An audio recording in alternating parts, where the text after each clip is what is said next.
அனைவருக்கும் வணக்கம். இன்னைக்கு தேதி 22/2/2025. சந்திராசிரமம் பார்த்தீங்கன்னா 3:22, அதாவது சாயந்தரம் மாலை 3:22 வரை பரணி, பின்பு கிருத்திகை நட்சத்திரம். சந்திரன் எங்கே இருக்காருன்னு கேட்டிங்கன்னா அதே விருச்சிக ராசியில் தான் இருக்கார்.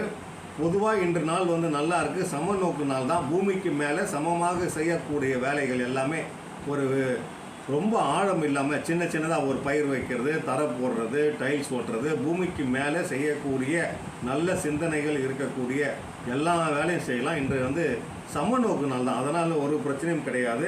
இன்றைக்கி சந்திரன் எங்கே இருக்கார் அப்படின்னு பார்த்தீங்கன்னா விருச்சிக ராசியில் இருக்கார்.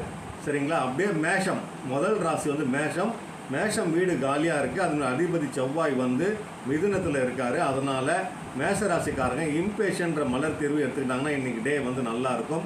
அவசரப்பட்டு வார்த்தையோ முக்கியமான ஒப்பந்தங்கள் தள்ளி வைப்பது நல்லது. அடுத்தது பார்த்திங்கன்னா ரிஷபராசி. ரிஷபத்துக்குன்னே உரிய சுக்கிரன் மீனத்து வீட்டில் ராகு கூட சேர்ந்துருக்காரு. பட் ரிஷபத்தில் யார் இருக்கான்னு பார்த்தீங்கன்னா குரு பகவான் இருக்கார். பகை வீட்டில் தான். ரிஷப ராசிக்காரங்க சுக்கிரத்தின் அதிபதியாக இருக்கிறதுனால அவங்க கிளராந்தஸ் ஜென்சன்ற மலர் தீர்வு எடுத்துக்கலாம். அடுத்தது பார்த்தா மிதுன ராசிக்காரங்க. மிதுனத்தினுடைய அதிபதி பார்த்திங்கன்னா புதன் எங்கே இருக்காருன்னா கும்பத்தில் சூரியன் சனி கூட இருக்கார். அங்கே பொறுமை ரொம்ப தேவைப்படுது அவருக்கு. ஜென்ஷன், இம்பேஷன், கிளராந்தஸ்ன்ற மலர் தீர்வு மிதுன ராசி எடுத்துக்கலாம்.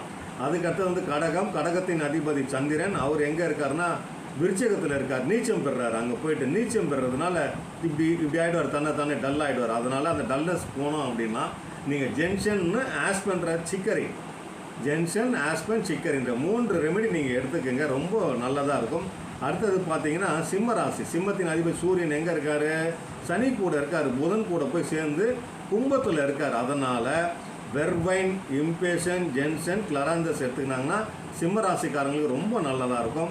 அடுத்தது கன்னி ராசி. கன்னியினுடைய அதிபதி புதன் எங்கே இருக்காருன்னா கும்பத்தில் சூரியன் சனி கூட போய் சமம் பெற்று தான் இருக்கார். அதனால் பெரிய இது நஷ்டம்லாம் கிடையாது. நல்ல டே தான்.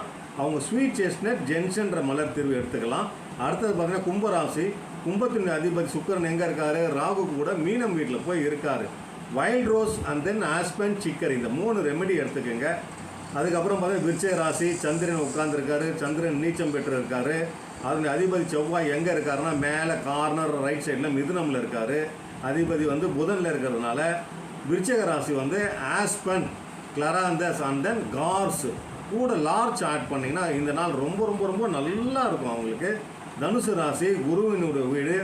அதிபதி எங்கே இருக்கார்? ரிஷபத்தில் இருக்கார். அதனால் அவங்க ஜென்ஷன் எடுத்துக்கலாம். வாட்டர் வயலட் கலந்து எடுத்துக்கிட்டாங்கன்னா இந்த நாள் ரொம்ப நல்லாயிருக்கும். அதுக்கப்புறம் பார்த்திங்கன்னா மகரம். மகரத்தின் அதிபதி சனி எங்கே இருக்கார்? தன் வீட்டில் மேலேயே தான் இருக்கார். கும்பத்தில் கூட சூரியன் இருக்கிறதுனால, புதனும் இருக்கிறதுனால, புதன் சமம் பெற்றாலும் சூரியன் இருக்கார். அதனால் ஜென்ஷன், கிளராந்தஸ் கூடிய அடிஷ்னலாக தேவைன்னா கார்ஸ் எடுத்துக்கிட்டாங்கன்னா மகரம் இன்றைக்கி நாள் நல்லா இருக்கும். அதுக்கப்புறம் கும்பராசி. கும்பத்தில் பார்த்தீங்கன்னா சூரியன் புதன் சனி இருக்காங்க. அந்த நாள் நல்லா இருக்கணும் கும்பராசிக்காரங்கன்னா ஜென்ஷன் எடுத்துக்கோங்க. ஜென்ஷன் அதிகமாகவும். அதுக்கப்புறம் கிளராந்தஸ், செராட்டோ எடுத்துக்கோங்க. அதுக்கப்புறம் மீனம் ராசி. மீனத்தில் யார் இருக்கான்னு கேட்டிங்கன்னா ராகு சுக்கிரன் இருக்கிறதுனால வைல்ட் ரோஸ் கட்டாயமாக இவங்க எடுக்கணும். வைல்ட் ரோஸ், வால்நட் எடுத்துக்கோங்க. கூட ஜென்ஷன் எடுத்திங்கன்னா இந்த நாள் நிதானமான ஒரு செயல்போக்கு உங்களுக்கு கிடைக்கும். இந்த நாள் பொதுவாக பார்த்தீங்கன்னா சமநோக்கு நாள்ன்றதுனால எல்லா ராசியுமே நல்லா இருக்குது. இதில் ரொம்ப கவனமாக இருக்க வேண்டிய ஆட்கள், ரொம்ப கவனம் இல்லை, கவனமாக இருக்கக்கூடிய ஆள் யாருன்னு பார்த்தீங்கன்னா இன்று மாலை வரை பரணி, பின்பு கிருத்திகை நட்சத்திரம். இந்த 2 பேருக்கு சந்திராசிரமம் இருக்கிறதுனால வாய் அடக்கத்தோட பொறுமையாக இருக்கிறது ரொம்ப ரொம்ப ரொம்ப நல்ல நாள். மற்றபடி இன்று நாள் நல்லா இருக்குது. எல்லோரும் சந்தோஷமாக ஆரோக்கியமாக இருக்குங்க. அடுத்த வீடியோவில் நம்ம பார்க்கலாம்.